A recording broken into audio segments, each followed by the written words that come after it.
Friends, இங்கே பாருங்கள், இந்த மேகக்கூட்டங்கள் எப்படி மலையை அப்படியே தவழ்ந்து, மலையோடு தவழ்ந்து எப்படி நிற்கிது பாருங்கள். காலையில் மார்னிங் வைப்ஸ் எவ்வளோ நல்லா இருக்குது பாருங்கள். இன்றைய பொழுது நாகாலாந்தில் இது வந்து கேவி ஸ்கூலுக்கு ஆப்போசிட்டில் இருக்குது. என்னுடைய பையன் படிக்கக்கூடிய கேவி ஸ்கூலுக்கு ஆப்போசிட்டில் இருக்குது. எவ்வளோ ஒரு இனிய காலை பொழுது பாருங்கள்.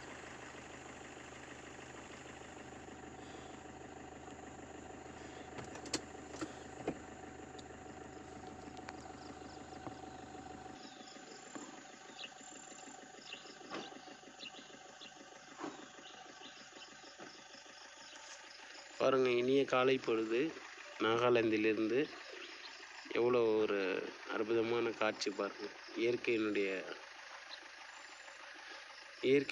அற்புதங்களை பாருங்கள்.